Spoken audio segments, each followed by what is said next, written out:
The millionaire thought he knew his house well, until he heard the cries of babies coming from behind a locked door. When he broke it down, he found the young cleaning lady in despair, holding her children in her arms, unable to understand the reason for the punishment. He demanded an explanation from his wife, and what he discovered left him in shock. If this story interested you, don't forget to subscribe to our channel and tell us what city you're watching us from. We'll keep going. The heavy doors of Mitchell Enterprises swung closed behind Alexander Mitchell as he stepped into the crisp Boston autumn air. The skyline of financial district buildings stood tall against the fading daylight, each one a testament to power, wealth, and ambition.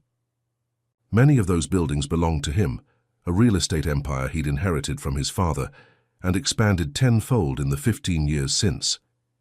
A sleek black Bentley pulled up, and his driver nodded respectfully as Alexander slid into the back seat. He loosened his tie, feeling the familiar weight of isolation settle on his shoulders. At 45, Alexander had everything money could buy and nothing that truly mattered. 3 years ago, a private plane carrying his wife Catherine and their 7-year-old son James had disappeared over the Atlantic. The investigation concluded with words like catastrophic mechanical failure and no survivors, but for Alexander, the world simply stopped turning that day. "Home, sir?" the driver asked, the same question he asked every evening. Alexander checked his watch and frowned. "No, Thomas. Take me to the Bay Village property first, the one on Winchester Street." The apartment building on Winchester Street was a recent acquisition, a modest 3-story brick building in a gentrifying neighborhood. His property manager had informed him that an occupant in apartment 2B was 3 months behind on rent, and despite multiple notices, had made no effort to arrange payment. Normally, Alexander wouldn't personally handle such matters, but tonight, he needed a distraction from the emptiness of his Beacon Hill mansion. As the car pulled to a stop, Alexander straightened his silk tie and buttoned his tailored suit jacket. "Wait here," he told Thomas. "This shouldn't take long." The building's entrance had a security door with an intercom system. He pressed 2B and waited, rehearsing the words he would say. Firm, professional, unemotional. He was simply here to inform the tenant that eviction proceedings would begin tomorrow unless immediate payment was arranged. When no one answered, he used his master key. The narrow hallway was clean but worn, the carpet showing paths of frequent use. At apartment 2B, he knocked sharply on the door.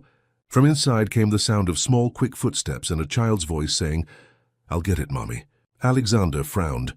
His property manager hadn't mentioned a child. The door opened just a crack. Secured by a chain lock, and a small face peered up at him. A girl of about 5 with golden curls and startlingly blue eyes that reminded him painfully of James. She clutched a well-worn teddy bear with a missing eye and a carefully stitched tear across its belly. "Hello," the child said with surprising confidence. "Are you the landlord man?" Before Alexander could answer, a woman's voice called from inside. "Emma, what did I say about opening the door?" The door closed briefly, the chain rattled, and then it opened fully to reveal a young woman in her early 30s. She wore jeans and a simple blouse, her blonde hair pulled back in a ponytail. Despite the shadows of exhaustion beneath her eyes, there was a quiet dignity in the way she stood. "I'm Sarah Parker," she said, extending her hand. "And you must be Mr. Mitchell. I've been expecting someone from your office." Alexander shook her hand automatically, momentarily thrown by the direct approach. "Alexander Mitchell. I own the building." The woman's eyes widened slightly. "The owner himself?" She hesitated, then squared her shoulders. "Please come in. I know why you're here, and I'd rather discuss this without the whole building listening." The apartment was small but meticulously clean. A few cardboard boxes were stacked in one corner, and the furniture was minimal. A worn sofa, a coffee table, and a small dining set. On the refrigerator hung children's artwork, colorful crayon drawings of sunshine and stick figures. "Emma, sweetie, go play in your room for a few minutes while I talk to Mr. Mitchell," Sarah said. The child looked between them, her eyes serious. "Is he here about the money, Mommy? Is he going to make us leave?" Sarah knelt down to her daughter's eye level. "Grown-ups need to talk." "It'll be okay." The girl clutched her teddy bear tighter and turned to Alexander. "Mr. Landlord Man, please don't make us leave. I'll give you Teddy if you let us stay. He's my best friend, but you can have him." She held out the ragged bear, her small hand trembling slightly but her gaze steady. The simple, selfless gesture hit Alexander with unexpected force, as though someone had reached into his chest and squeezed his heart. "Emma," Sarah whispered, embarrassment and heartbreak mingling in her voice. Alexander knelt down, bringing himself to the child's level. "That's very generous of you, but I couldn't take your friend from you."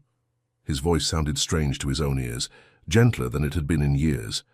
"Why don't you keep him while your mom and I talk?" When the girl had reluctantly gone to her room, Sarah gestured for Alexander to sit at the small dining table. "I know I'm behind on rent, Mr. Mitchell. I lost my job at the medical billing office when they downsized 3 months ago. I've been looking for work every day, but it's been difficult." 3 months is a significant delinquency. "Ms. Parker," Alexander said, reverting to his business tone. "I know," she said quietly. "I've been applying everywhere. I have an interview tomorrow at Boston General for an administrative position. If I get it, I could start catching up on payments within 2 weeks. And if you don't get it," Sarah's hands tightened on the table edge, "then we'll have to leave." "But you should know—" She paused, swallowing hard.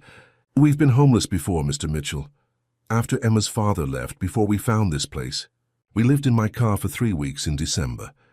I promised her we would never go through that again." Alexander felt something shift inside him. The woman before him wasn't making excuses or begging. There was a quiet resilience in her eyes that spoke of someone who had fallen down repeatedly, but always found the strength to stand again.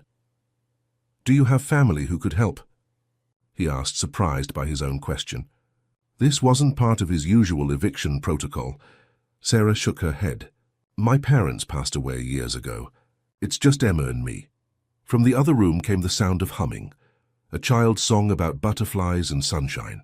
Alexander found himself thinking of James, of the way his son used to sing made-up songs while playing with his toys. "I should tell you that I have excellent references from my previous landlord," Sarah continued, "and from my former employer. I've never missed payments before this situation." Alexander stood abruptly. The apartment suddenly felt too small, too intimate. He needed air. "I'll need to review your case more thoroughly," he said stiffly. "In the meantime, I'll hold off on eviction proceedings for 2 weeks. Relief flooded Sarah's face. "Thank you, Mr. Mitchell, I promise—" "Don't make promises you might not be able to keep, Ms. Parker," he interrupted. 2 weeks. That's all I can offer." As he turned to leave, Emma peeked out from her bedroom doorway. "Are we staying, Mommy?" "For now, sweetheart," Sarah answered, the cautious hope in her voice making Alexander's chest tighten uncomfortably. At the door, he paused. "Good luck with your interview tomorrow, Ms. Parker." Outside in the cool evening air, Alexander stood motionless beside his waiting car. Thomas raised an eyebrow but said nothing. Inside his pocket, Alexander's fingers closed around a business card. After a moment's hesitation, he turned and went back into the building. He slipped the card under the door of apartment 2B. On the back, he had written, "Call if you need a reference for your interview, AM." In the car, Thomas asked, "Home now, sir?" Alexander nodded, staring out the window as Boston's streets slipped past. His mansion on Beacon Hill waited. 22 rooms filled with expensive furniture, rare art and absolute silence. No crayon drawings on the refrigerator. No teddy bears with missing eyes. No child offering her most precious possession to save her home. "Actually," he said suddenly, "stop at the market on Boylston first." Thomas's eyes met his in the rearview mirror. "The market, sir?" "Yes," Alexander replied, already composing a mental list. Groceries, basic necessities, things a small family might need while waiting for a job interview that might not come through. "I have an errand to run." The boardroom of Mitchell Enterprises fell silent as Alexander entered. Sunlight streamed through floor-to-ceiling windows, illuminating the long mahogany table, where 6 executive board members waited. Their expressions ranged from curiosity to thinly veiled impatience. At the far end sat Richard Harrington, the company's longest-serving executive, and Alexander's father's closest business partner. "You're late." "Alex," Richard remarked, checking his Rolex, "that's becoming a habit." Alexander took his seat at the head of the table. "I had a stop to make." He didn't elaborate, didn't mention that he'd personally delivered several bags of groceries to apartment 2B before coming to the office. The surprise and gratitude in Sarah Parker's eyes had followed him all morning. making it difficult to focus on quarterly reports and profit margins. "Well, now that you've joined us," Richard continued, "we can discuss the Bay Village properties. I've prepared eviction notices for the 7 tenants who are behind on payments. I need your signature to proceed." Alexander accepted the folder but didn't open it. "I visited one of those properties yesterday. The Winchester Street building." "Ah, yes. Apartment 2B, Richard nodded. "Sarah Parker. 3 months delinquent with no communication until recently. Classic case for immediate action. I've given her an extension." The words hung in the air like an unexpected thunderclap. Richard's eyes narrowed. "You what?" 2 weeks, Alexander clarified. "She has a job interview today." Richard exchanged glances with Victoria Adams, the chief financial officer. "Alex, we've discussed this. The Bay Village acquisition was your idea. Buy underperforming properties, renovate, raise rents, and sell at a premium. We have investors expecting a 15% return by next quarter." "And they'll get it," Alexander replied. 2 weeks won't change that." "It's not about 2 weeks. It's about precedent," Victoria interjected, her voice measured but firm. "If word gets out that you're personally intervening in eviction cases, then perhaps our tenants will see that we're not heartless automatons," Alexander cut in. The table fell silent again. Alexander rarely spoke so sharply in meetings, and never about tenant relations. For years, he had been the driving force behind the company's aggressive expansion, earning a reputation as the architect for his strategic vision and unsentimental business approach. Marcus Chen, the youngest board member, leaned forward. "Alexander, is everything all right? You seem different today." Before Alexander could answer, his phone buzzed with a text message. He glanced down at the screen. "Unknown number, Mr. Mitchell, it's Sarah Parker. I got the job. They want me to start Monday. I can't thank you enough for the reference and the groceries. Emma wants to know if you like chocolate chip cookies. She wants to bake you some." A small smile touched Alexander's lips before he could suppress it. He tucked the phone away, aware of the curious stares around the table. "I'm fine," he said to Marcus. "Just reconsidering some of our approaches." Richard closed his portfolio with a snap. "Alex, let's speak privately after the meeting." The boardroom emptied 30 minutes later, leaving Alexander alone with Richard. The older man closed the door and turned to face him, concern evident in his weathered features. "What's going on, son?" "And don't tell me nothing. I've known you since you were in diapers." Alexander sighed. Richard had been a constant presence in his life, a mentor after his own father died, and a support system after the plane disaster. If anyone deserved honesty, it was him. "I met a little girl yesterday," Alexander said quietly. "She offered me her teddy bear, her most prized possession, to keep her mother from being evicted." Richard's expression softened slightly. "That's touching, Alex, but you can't make business decisions based on sentimental encounters. Can't I? Isn't that what my father would have done? Your father built this company by making tough decisions, not by getting personally involved with every hard luck case." Alexander stood and walked to the window, looking out at the city sprawled below. "Did you know that the Parker girl, Emma, she's the same age James would have been?" Richard's voice became gentler. "Alex, I understand the anniversary is coming up. It's natural to what? Feel something? Care about someone. When did that become a liability?" "It's not a liability to care," Richard said carefully, "but it is a liability to let emotion cloud your judgment. This company employs thousands of people who depend on you to make sound decisions." Alexander turned back to face his mentor. "And what if the soundest decision is to remember that our tenants are people, not just entries on a balance sheet?" Richard shook his head. "You're not thinking clearly. Take some time off. The Hamptons house is beautiful this time of year." "I don't need time off," Alexander replied firmly. "I need to remember why I'm doing any of this." After Richard left, Alexander remained in the boardroom, the folder of eviction notices untouched before him. He pulled out his phone and texted Sarah back. To Sarah Parker, "Congratulations on the job. Tell Emma I would love some cookies, but only if she saves one for herself." The response came almost immediately.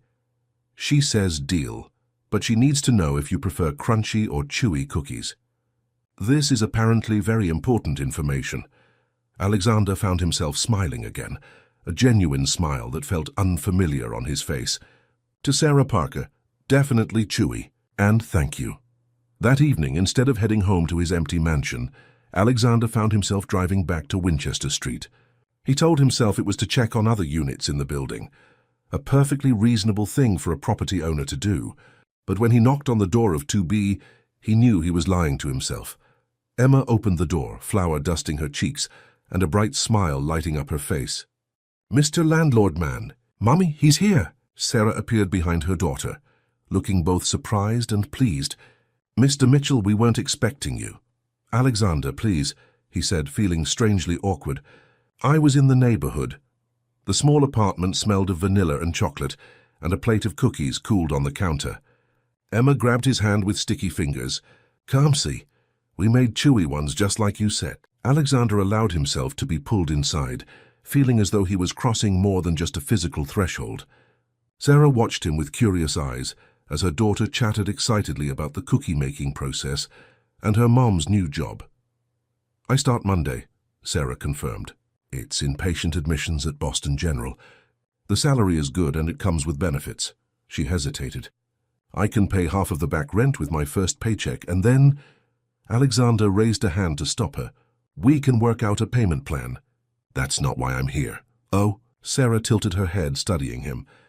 "I wanted to see how your interview went," he admitted. "And I suppose I wanted to see if the cookies lived up to their promised glory." Emma beamed and presented him with the biggest cookie on the plate.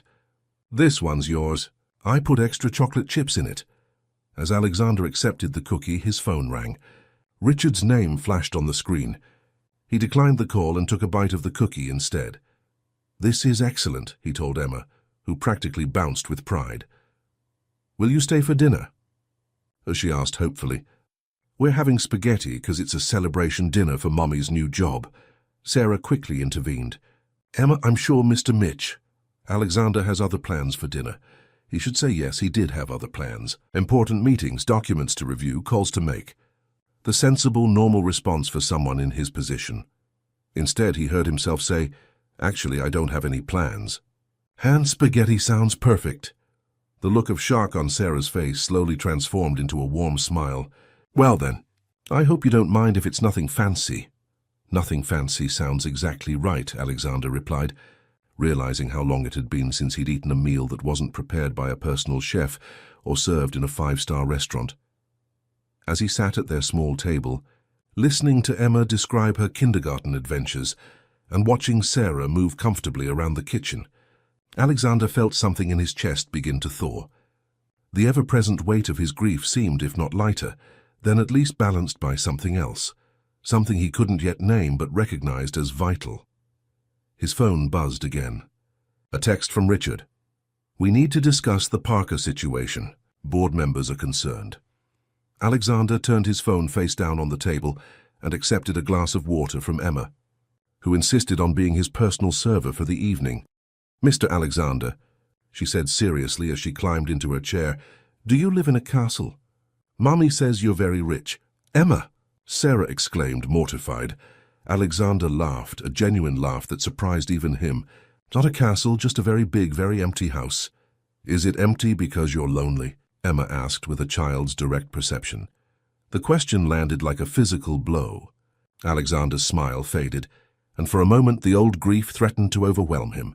Sarah must have seen something in his expression, because she quickly changed the subject, asking about other properties in Boston. But as the evening progressed, Alexander found himself thinking about Emma's innocent question. The truth was simple. Yes, his house was empty because he was lonely, because Catherine and James were gone, because he had isolated himself in his work and his wealth, building walls that no one could penetrate.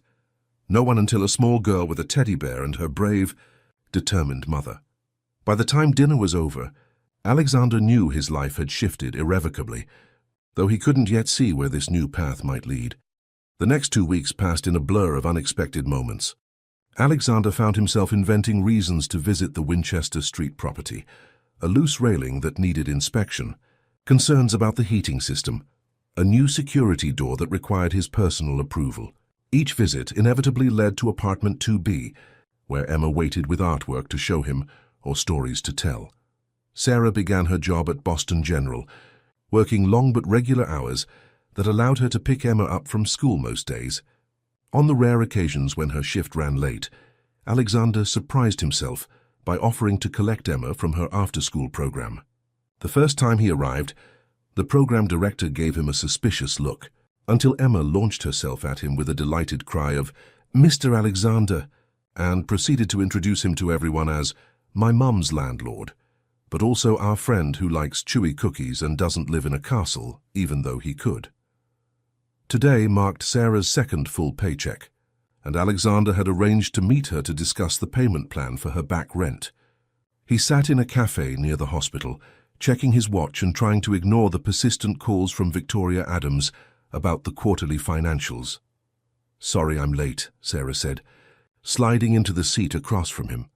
She looked different in her hospital ID badge and neat blue blouse, more confident, though still carrying the quiet dignity that had first struck him. "Emergency admission right at the end of my shift." "No problem," Alexander replied, pushing a coffee toward her. "I ordered for you." "Emma mentioned you like vanilla lattes." Sarah smiled, wrapping her hands around the warm cup. "Emma seems to tell you a lot these days. She's a remarkable child.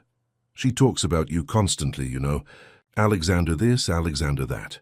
I think you've replaced her preschool teacher as her favorite adult." An unexpected warmth spread through Alexander's chest at the thought. "I'm honored. She's special." Sarah studied him for a long moment. "You're good with her." "Do you have children?" The question was innocent, but it hit like a physical blow. Alexander's hand tightened on his own cup, and he saw concern flash across Sarah's face as she recognized her misstep. "I had a son," he said quietly. "James, he would have been about Emma's age now." Sarah's expression softened with understanding. "I'm so sorry, Alexander. I didn't know." "It's been 3 years," he cleared his throat. "My wife, Catherine, was with him. Their plane. There was an accident over the Atlantic." Sarah reached across the table and covered his hand with hers. The simple human contact, something he'd avoided for so long, sent an electric current through him. "Emma lost her teddy bear the day we met," he continued, not sure why he was telling her this. "She offered it to me to save your home. It reminded me of James. He had a stuffed dinosaur he never went anywhere without." Sarah's eyes glistened. "Children have a way of seeing through all our defenses, don't they?" Alexander nodded, then straightened, pulling his professional mask back into place. "About your payment plan, I have a proposal," Sarah interrupted, her expression serious. "I know I owe 3 months' rent, which comes to $4,200. I can pay $800 now and then add $400 to my monthly rent until I'm caught up." Alexander considered her offer. It was reasonable, even generous given her salary, but something else had been weighing on his mind. "Actually, I have a different proposition." Sarah raised an eyebrow. "Mitchell Enterprises needs an administrative coordinator for our tenant relations department. The position oversees community outreach, handles tenant communications, and helps develop programs to improve our properties." He slid a folder across the table. "The salary is nearly double what you're making at the hospital, with better benefits and flexible hours that would allow you to be home when Emma finishes school." Sarah stared at the folder without opening it. "You're offering me a job?" "I'm offering you an opportunity. You're organized, personable, and you understand the tenant perspective firsthand." Alexander leaned forward. "This isn't charity, Sarah. We need someone like you." "Someone like me," she repeated slowly. "Or specifically me." "Both," Alexander admitted. "I've watched you rebuild your life these past weeks with remarkable resilience. Our company could use that kind of strength." Sarah finally opened the folder, her eyes widening as she scanned the job description and compensation package. "This is generous." "It's market rate for the position," Alexander replied, though they both knew it was more than that. "You'd report directly to me, at least initially." A small smile played at the corners of Sarah's mouth. "And what would your board think about that? The tenant who was nearly evicted suddenly working alongside the CEO?" Alexander's expression hardened slightly. "The board doesn't make hiring decisions for my executive team. I'm not qualified for an executive position." "You're more qualified than you think." He tapped the folder. "Read through it. Think about it. The offer stands regardless of what you decide about the payment plan." Sarah closed the folder and met his gaze. "Why are you doing this, Alexander?" It was the question he'd been asking himself for 2 weeks, the question Richard had demanded an answer to, the question that had kept him awake at night. Why was he, Alexander Mitchell, Boston's most ruthless real estate developer, personally invested in the welfare of a single mother and her daughter? "Because I've spent 3 years building an empire that means nothing," he said finally, the truth surprising even him. "Because Emma offered me her teddy bear and reminded me that there are things more valuable than quarterly returns. Because you make me remember who I was before I lost everything that mattered." The raw honesty hung between them, too intimate for the bustling cafe around them. Sarah's eyes never left his face, searching for something. Sincerity, perhaps, or hidden motives. "I need to think about it," she said at last. "The job, I mean." "Of course." Alexander nodded, already regretting his emotional disclosure. "Take all the time you need." Sarah gathered her purse and the folder, then hesitated. "Emma's school is having a family picnic this Saturday at the Commons. She asked if you would come." A slight blush colored her cheeks. "You don't have to, of course. She just thought—" "I'd love to," Alexander interrupted, surprised by his own eagerness. Sarah's smile lit up her face. "Great. We'll meet you by the duck pond at noon." As she walked away, Alexander's phone buzzed with another call from Victoria. This time he answered. "Alexander, the board has called an emergency meeting for tomorrow morning," Victoria said without preamble. "Richard is making a motion to review your leadership position in light of recent decisions." Alexander's jaw tightened. "What decisions would those be?" "The Parker situation, for one. You've been photographed picking up her child from school, Alexander. The Daily Finance ran a piece this morning questioning your judgment." He hadn't seen the article, had deliberately avoided reading any press about himself since Catherine and James disappeared. "There's more," Victoria continued, her voice uncharacteristically hesitant. "Richard has been meeting with major shareholders, suggesting that your grief has compromised your business acumen. He's proposing a temporary leadership transition while you take an extended leave of absence." Alexander's hand clenched around his phone. "He's trying to force me out." "Not permanently," Victoria cautioned. "He's positioning it as a wellness sabbatical. But yes, essentially, he's making a play for control." "I'll be there in 20 minutes, Alexander said, already signaling for the check. "Call Marcus and Jennifer. I want to know where they stand before tomorrow." As his car navigated through Boston's afternoon traffic, Alexander stared out at the city that had been his family's domain for generations. The Mitchell name adorned buildings, parks, and hospital wings.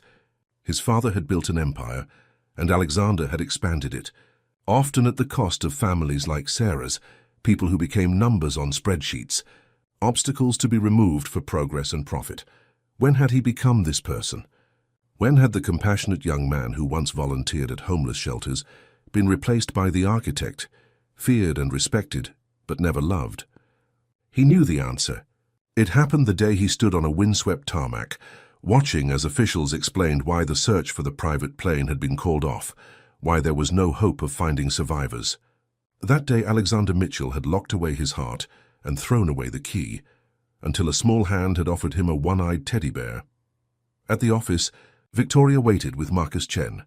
Jennifer Lawson, the head of legal, joined them via video conference. All three wore expressions of concern. "The situation is delicate," Jennifer began. "Richard has significant shareholder support, particularly from your father's old guard. They're concerned about the Parker hire." "She hasn't accepted the position yet," Alexander countered. "But you made the offer," Marcus pointed out, after nearly getting photographed having dinner at her apartment. "The optics aren't good, Alexander." "The optics," Alexander repeated, a bitter taste in his mouth. 3 years ago, when I wanted to pull out of the riverfront development because it would displace 100 families, you all talked about optics then, too. About how the Mitchell name needed to be associated with progress, not sentimentality." Victoria sighed. "And you were right to push forward. The riverfront properties increased our portfolio value by 20%. "At what cost?" Alexander asked quietly. The three executives exchanged glances. "Tomorrow's meeting will be challenging," Jennifer said. "Richard has prepared a dossier suggesting you're exhibiting signs of emotional instability. The Parker situation is his primary evidence." Alexander stood, moving to the floor-to-ceiling windows that overlook the city. I want each of you to think about something tonight. Think about what kind of company Mitchell Enterprises should be. Not just profitable, but responsible, humane. Alexander, Victoria began cautiously, you know we all respect your vision, but nothing, he interrupted. My father built this company with certain principles. Somewhere along the way, somewhere along my way, we lost sight of those principles. I'm not having an emotional breakdown. I'm having a moral awakening. Marcus looked troubled. What exactly are you planning, Alexander? Alexander turned back to face his team, a new resolve hardening within him. I'm planning to remind everyone, including myself, what the Mitchell name is supposed to stand for. And I'm starting with Sarah Parker. The boardroom buzzed with tension as Alexander took his seat. Sunlight streamed through the windows, catching dust motes dancing in the air, illuminating the faces of 12 board members arranged around the mahogany table. Richard Harrington sat at the opposite end, a thick folder positioned precisely in front of him. His expression was one of regretful determination, the face of a man convinced he was doing something painful but necessary. Let's begin, Richard said, tapping his gavel lightly. This emergency session has been called to address concerns regarding recent management decisions and their potential impact on shareholder value. Alexander leaned back in his chair, outwardly relaxed, despite the storm gathering around him. Victoria sat to his right, her posture rigid. Marcus had taken a seat halfway down the table, his loyalty still undetermined. Before we start, Alexander interrupted, his voice calm, I'd like to distribute some materials. He nodded to his assistant, who began placing folders before each board member. Inside, you'll find my proposal for a new Mitchell Enterprises community initiative. I was planning to present this next month, but given today's agenda, it seems relevant now. Richard frowned. Alex, we have a specific matter to discuss. Yes, my supposed emotional instability and its impact on company operations, Alexander said evenly. I believe my proposal addresses those concerns directly. The board members exchanged glances, some curious, others wary. They opened the folders to find a detailed business plan titled Mitchell Foundation for Housing Security. The foundation would operate as a separate non-profit entity, Alexander explained, standing to address the room. It would allocate 5% of our annual profits to programs supporting affordable housing, tenant assistance during hardship, and community development in our properties. Victoria's eyebrows shot up in surprise. He hadn't shared these details with her. 5%? Richard repeated incredulously. That would reduce shareholder dividends by nearly $20 million annually. Initially, yes, Alexander acknowledged, but the foundation would enhance our corporate image, leading to increased property values in adjacent developments, tax benefits, and improved tenant retention. The financial projections on page 12 demonstrate a net positive impact within 3 years. Board members flipped to the indicated page, murmurs rippling around the table as they reviewed the numbers. Alexander had spent all night preparing the proposal, working with the financial team to ensure the projections were conservative and defensible. This is unexpected, Jennifer Lawson said, studying the document carefully, but not unsound from a business perspective. Richard's face had darkened. This feels rushed and emotional, exactly the kind of decision-making that prompted this meeting. Alex, you've been behaving erratically since meeting the Parker woman and her child. Erratically? Alexander raised an eyebrow. By showing compassion to a tenant, by remembering that our business affects real people's lives, by personally intervening in eviction proceedings, by offering a high-level position to an unqualified tenant, by allowing your personal feelings to override business protocols, Richard countered, opening his own folder. We have documented evidence of your increasing emotional instability. Stability isn't the absence of emotion, Richard, Alexander cut in, his voice sharpening. It's the wisdom to know when emotion should inform our decisions. Marcus cleared his throat. I've reviewed Alexander's foundation proposal, and while ambitious, it's strategically sound. Many of our competitors have similar programs that have enhanced their market position. Richard's jaw tightened visibly. This isn't about the foundation. It's about Alexander's judgment being compromised by his personal attachment to the Parker family.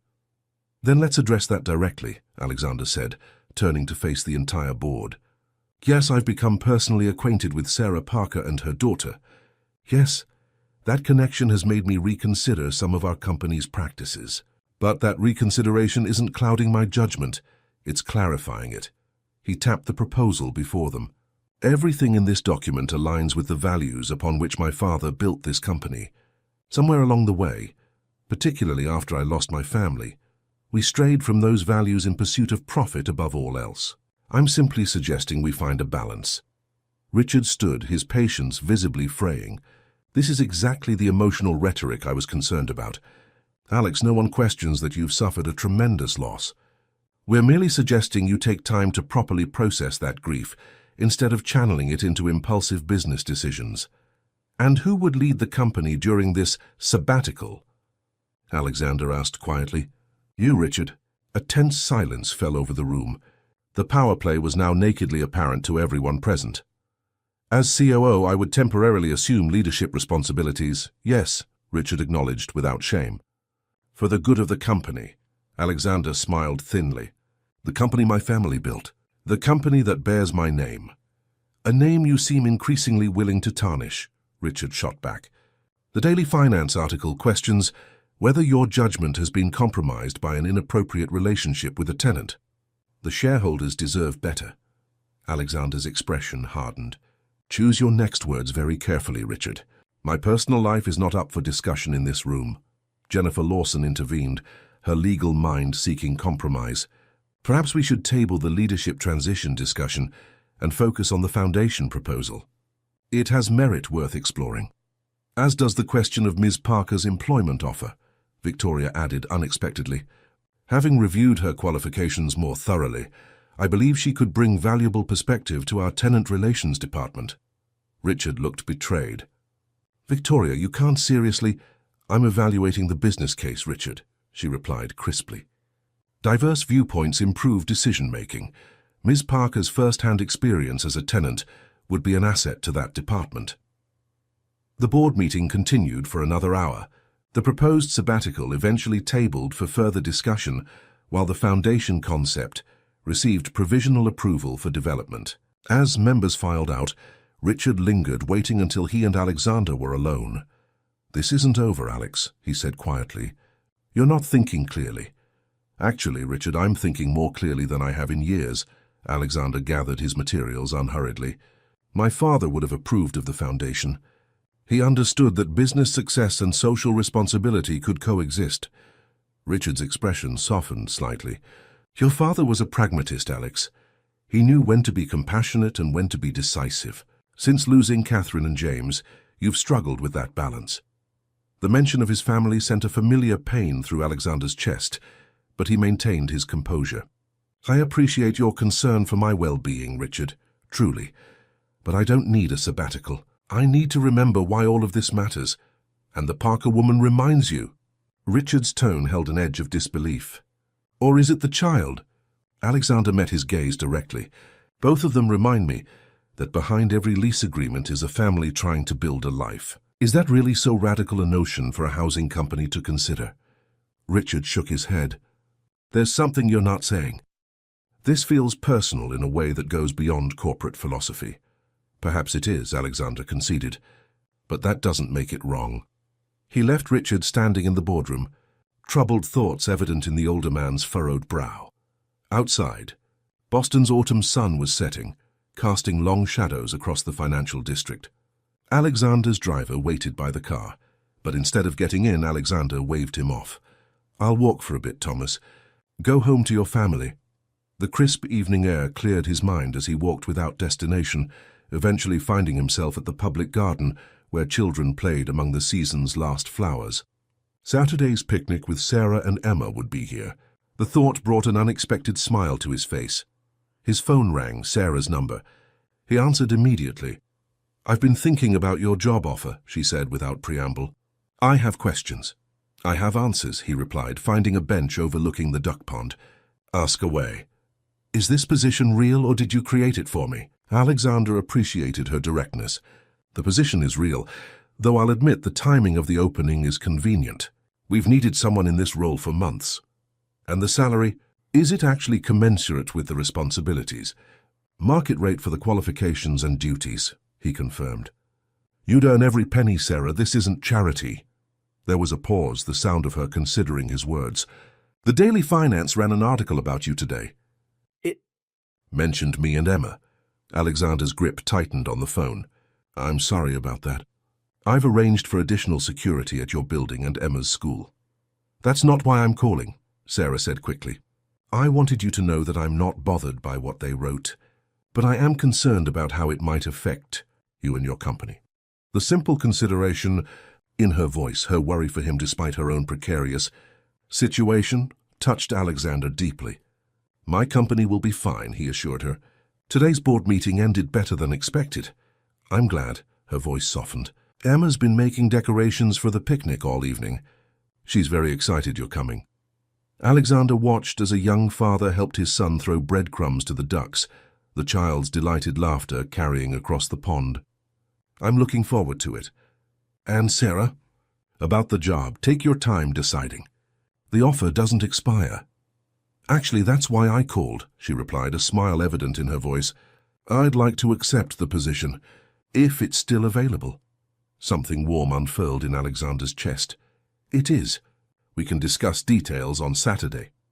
After they hung up, Alexander remained on the bench, watching families enjoy the last light of day.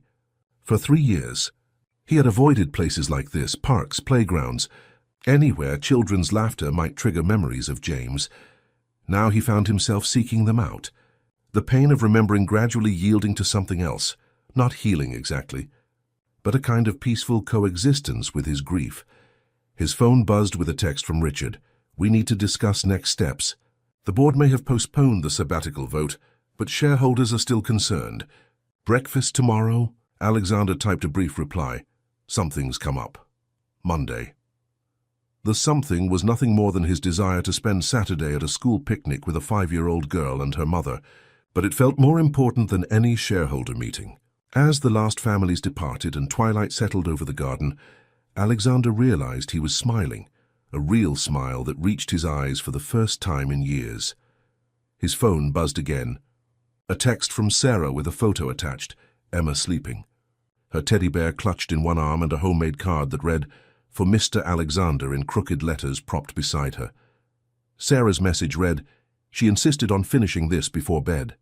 See you Saturday. Alexander saved the photo, then stood to hail a cab. Instead of directing the driver to his Beacon Hill mansion, he gave the address of his company's downtown development office.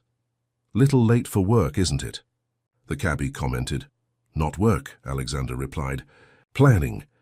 At the office, he spent hours refining the foundation proposal, expanding its scope and clarifying its mission. When he finally glanced at his watch, it was nearly midnight. He should go home, get some rest before tomorrow's picnic. Instead, he opened his computer and began composing an email to the company's legal team. Subject: Mitchell Foundation for Housing Security. Immediate action required. Begin drafting incorporation documents and funding structure. Priority status. I want this operational within 30 days. As he pressed send, Alexander felt something he hadn't experienced in years. Purpose. Not the cold determination that had driven his business expansion, but something warmer and more meaningful. The foundation would be his legacy, not just to honor Catherine and James, but to build something worthy of Emma's innocent faith in him. Something that might make a difference to families like hers. Something worth building an empire for. Saturday dawned clear and unseasonably warm for October in Boston. Alexander arrived at the public garden 15 minutes early, carrying a small gift bag and feeling strangely nervous. He had faced hostile takeovers and negotiated billion-dollar deals without breaking a sweat. Yet the prospect of a school picnic with Sarah and Emma had him checking his watch every 30 seconds. Families dotted the grassy areas around the duck pond, spreading blankets and unpacking picnic baskets. Children chased each other, while parents chatted in small clusters. Alexander felt conspicuously out of place in his casual clothes, designer jeans and a simple button-down that had required 3 wardrobe changes before he decided they looked normal enough. Alexander. Emma's voice carried across the garden, and he turned to see her running toward him, blonde curls bouncing, with Sarah following at a more measured pace.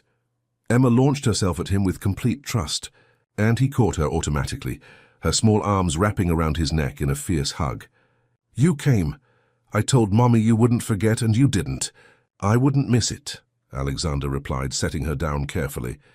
He looked up to find Sarah watching them, an unreadable expression in her eyes. "Good morning," he said, suddenly feeling awkward. Sarah smiled. "Good morning. I hope you like peanut butter and jelly." Emma insisted on making the sandwiches herself. "Crusts cut off?" he asked seriously. Emma nodded emphatically. "The crusts are yucky. I made you 2 sandwiches because Mummy says you're a grown-up, and grown-ups eat more." "That's very thoughtful," Alexander said, matching her solemn tone. "I brought something too." He offered her the small gift bag. Emma's eyes widened with delight as she reached inside and pulled out a small plush duck. "It's like the ones in the pond," she exclaimed, hugging it to her chest. "I thought it could keep Teddy company," Alexander explained, glancing at Sarah to gauge her reaction to the gift.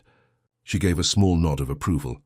They found a spot beneath a maple tree, its leaves a brilliant explosion of red and orange. As Sarah spread out a checkered blanket, Alexander noticed other parents watching them curiously. He recognized the mixture of recognition and speculation in their expressions, the same looks he received in boardrooms and at charity events. The Daily Finance article had evidently made the rounds. "My teacher is coming to meet you," Emma informed him as she arranged her duck next to Teddy. "I told her you're my mummy's special friend who owns our house but doesn't make us pay all the money at once." Sarah choked slightly on her water. "Emma's, remember what we discussed about private conversations?" Emma nodded seriously. "Some things are just for family ears." "That's right," Sarah said, throwing Alexander an apologetic glance. "Sorry about that. She's been telling everyone about you." "I don't mind," Alexander replied honestly, surprising himself with the realization that he truly didn't care what others thought. "Though I should clarify that I don't own your house specifically. The company owns the building. But you own the company," Emma pointed out with impeccable 5-year-old logic. "So you own our house." Before Alexander could respond, a woman in her 50s approached their blanket, her kind face creased with a warm smile. "Emma Parker, I was wondering where you'd gotten to. Aren't you going to introduce me to your guests?" Emma jumped up. "Ms. Wilson, this is my mom and this is Mr. Alexander. He's the one I told you about who's going to give my mom a job at his castle." Ms. Wilson raised an eyebrow. "Castle?" "Office building," Sarah clarified, extending her hand. "Sarah Parker, it's nice to meet you. Emma talks about you constantly." "Likewise," Ms. Wilson replied, her gaze shifting to Alexander with undisguised curiosity. "And you must be the mysterious Mr. Alexander I've heard so much about. Emma's drawings lately have featured a very tall man with a briefcase." Alexander stood to shake her hand. "Alexander Mitchell. I'm Emma's friend." The word felt simultaneously insufficient and entirely accurate. Recognition flickered in the teacher's eyes. "Mitchell Enterprises. I should have made the connection. Emma mentioned you were in real estate." The conversation might have grown awkward, but Emma tugged at Ms. Wilson's hand. "Did you bring the bubbles?" "You promised bubbles for good listeners, and you've been an excellent listener," Ms. Wilson assured her, producing a small bottle from her pocket. "Why don't you show your mom and Mr. Mitchell the bubble trick we learned in class?" As Emma happily occupied herself with the bubbles a short distance away, Ms. Wilson's expression became more serious. "Mr. Mitchell, I hope you don't mind my directness, but Emma has been through some difficult transitions. She's a remarkably resilient child, but she forms attachments quickly and deeply." The gentle warning was clear. Alexander nodded, appreciating her concern. "I understand. I have no intention of disappointing her." "Good," Ms. Wilson said simply. "She's special, that one." "Yes, she is," Alexander agreed, watching as Emma attempted to catch bubbles on her fingertip, her face a portrait of concentration. Ms. Wilson excused herself to greet other families, and Sarah moved closer to Alexander. "She's protective of her students, especially Emma." "With good reason," Alexander replied. "Emma mentioned transitions." "Her father?" Sarah's expression clouded slightly. "Jason left when Emma was 2. He wasn't prepared for fatherhood, I suppose. We haven't heard from him in over 3 years." Alexander felt a surge of anger toward this unknown man who could walk away from such an extraordinary child. "His loss," he said quietly. Yes, Sarah agreed, watching her daughter with a mixture of pride and sadness. Though sometimes I worry about what that loss means for Emma. Before Alexander could respond, Emma came running back, breathless with excitement. Mommy, the duck boat is here. Can we go, please, please? Please? The famous Boston Duck Tours boat had indeed arrived at the edge of the pond, offering short rides to the picnic attendees. Sarah hesitated. Honey, I'm not sure. I'd be happy to take her if that's all right with you, Alexander offered. You could have a break. The flash of gratitude in Sarah's eyes was answer enough. That would be wonderful, actually. These school events can be a bit overwhelming. As Alexander and Emma made their way toward the duck boat, he felt a small hand slip into his with complete trust. The simple gesture affected him more deeply than he could have anticipated. Will the boat really go in the water? Emma asked, skipping beside him. It will, Alexander confirmed. It's specially designed to drive on land and float on water. Like magic? Like engineering, he corrected with a smile. But yes, a bit like magic, too. They joined the short queue, Emma chattering excitedly about ducks, boats, and a bewildering array of seemingly unconnected topics. Alexander found himself fully engaged, answering her questions and asking his own, marveling at the intricate workings of her young mind. From across the garden, he could see Sarah watching them, a soft smile playing at her lips. When she caught his eye, she gave a small wave that he returned, feeling oddly like a teenager, acknowledging his prom date across a crowded gymnasium. The duck boat ride lasted only 15 minutes, but Emma's delight made it seem magical. She squealed with joy when the vehicle splashed into the pond, gripping Alexander's hand tightly and pressing against his side. Without thinking, he put his arm around her small shoulders, steadying her as she leaned over to look at the water. Mr. Alexander, she said suddenly, her expression serious despite her excitement, are you going to marry my mommy? The question caught him completely off guard. What makes you ask that, Emma? She shrugged as if the answer were obvious. Because you look at her like Prince Eric looks at Ariel, and because you make her smile even when she's tired, and because I think you need us and we need you. The simple, profound observation left Alexander speechless. Out of the mouths of babes, indeed. Your mommy and I are just getting to know each other, he said finally, choosing his words carefully. But I care about both of you very much. Emma seemed satisfied with this answer. Good, because I already told Teddy you might be my new dad someday. Alexander's heart constricted painfully. He thought of James, of the life that had been stolen from them all. But here was this extraordinary child offering him a place in her heart, a chance at something he'd believed forever lost. When they returned to the blanket, Sarah had unpacked their picnic lunch. How was the ride? She asked, noting Emma's flushed, happy face.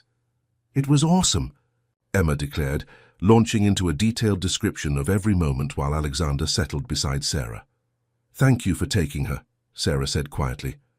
She'll remember this day forever. So will I, Alexander replied honestly. They ate peanut butter and jelly sandwiches, crusts removed, apple slices and cookies that Emma had decorated herself with colorful icing. Alexander couldn't remember the last time food had tasted so good, perhaps because it had been prepared with love rather than culinary precision. As the afternoon progressed, Alexander found himself drawn into the school community almost against his will. Emma insisted on introducing him to her friends, proudly announcing that he owned all the buildings in Boston, a considerable exaggeration, and could do magic with money, an interesting interpretation of his financial acumen.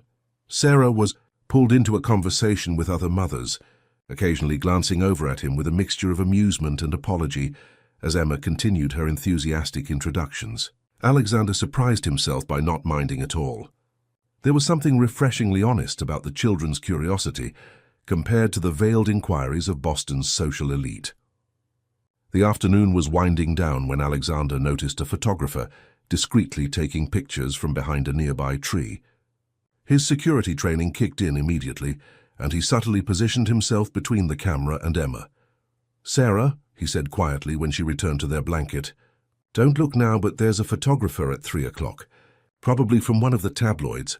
Sarah tensed. Should we leave? Alexander hesitated. Emma was happily playing a game with her classmates, completely unaware of the intrusion. "Let me handle it," he said, standing casually and making his way toward the photographer. The man lowered his camera as Alexander approached, recognition and wariness crossing his face.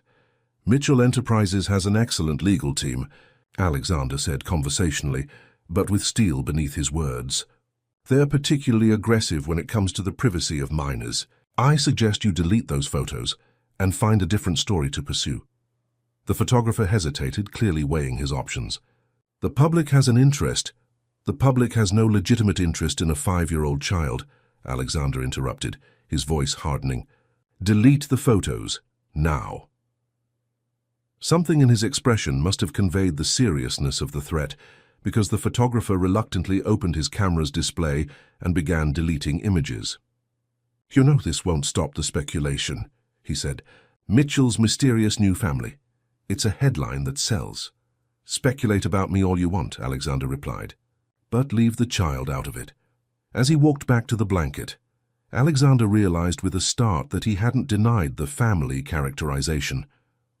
More surprisingly, he didn't want to deny it. The afternoon spent with Sarah and Emma had felt more like family than anything he'd experienced in 3 years. "Everything okay?" Sarah asked as he rejoined them. Alexander nodded, helping her pack up their picnic supplies as Emma said goodbye to her friends. "Just a misunderstanding." "Mr. Alexander?" Emma tugged at his sleeve. "Can we get ice cream before we go home? There's a truck over there, and Mommy said I could ask you." He looked at Sarah, who shrugged with a smile. "She's very persistent." "A valuable quality," Alexander replied, taking Emma's hand. "Ice cream it is." As they walked toward the ice cream truck, Emma between them holding both their hands and occasionally demanding to be swung into the air, Alexander caught their reflection in a shop window.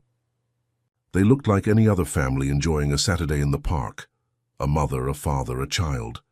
The image sent an ache of longing through him so powerful it nearly took his breath away. "Penny, for your thoughts?" Sarah asked as Emma ran ahead to study the ice cream options. Alexander hesitated, then decided on honesty. "I was thinking how much I've missed this. Family, connection, purpose beyond the next acquisition or development." Sarah's expression softened. "For what it's worth, you're very good at it. Being part of a family, I mean. Even after only a few weeks, some things you don't forget," she said quietly. "Like riding a bicycle." Their eyes met, and Alexander felt a surge of emotion he couldn't quite name, gratitude perhaps or hope. Before he could respond, Emma bounded back to them, announcing that she wanted a rainbow popsicle with all the colors. Later, as they walked Sarah and Emma back to their apartment, Alexander found himself wishing the day wouldn't end. Emma, sticky with ice cream and tired from playing, asked to be carried. Without hesitation, Alexander lifted her onto his shoulders, her small hands resting securely in his. "I had a really good day," she said sleepily. "The best day ever." "Me too," Alexander replied, meaning it more than she could know. At their apartment door, Emma insisted on a hug before going inside. She wrapped her arms around Alexander's neck, whispering in his ear, "Teddy says thank you for the duck. He was lonely before." The simple statement hit Alexander with unexpected force. "Tell Teddy he's very welcome," he managed to say past the lump in his throat. After Emma went inside to wash up, Sarah lingered in the doorway. "Thank you for today, for everything, really." "You don't have to thank me," Alexander said. "Being with you both. It's been the brightest part of my life in a very long time." Sarah studied his face, then made a decision. She leaned forward and kissed his cheek, a gentle touch that seemed to ignite every nerve ending in his body. "Good night, Alexander." As the door closed behind her, Alexander stood motionless in the hallway, his hand touching the spot where her lips had been. Something was happening to him, something both terrifying and exhilarating. He was falling, not just for Sarah, but for the possibility of a family he'd thought forever beyond his reach. He was still standing there when his phone buzzed with an incoming call. Richard Harrington's name flashed on the screen. Alexander hesitated, then declined the call. Whatever crisis Richard perceived at Mitchell Enterprises, it could wait until Monday. Tonight, Alexander wanted to hold on to the feeling of Emma's small hand in his, the warmth of Sarah's kiss on his cheek, and the fleeting image of the family they might become. Monday morning arrived with the crisp promise of a new beginning. Sarah stood in the marble lobby of Mitchell Enterprises, Her reflection multiplied in the polished surfaces around her. She wore her most professional outfit, a navy blazer over a simple blouse and matching skirt, but still felt conspicuously out of place among the sleek executives gliding through security turnstiles with practiced ease. Ms. Parker? A young woman with a tablet approached, her smile professionally warm. I'm Megan, Mr. Mitchell's executive assistant. He asked me to escort you upstairs. Sarah followed her to a private elevator that whispered open at the touch of Megan's security badge.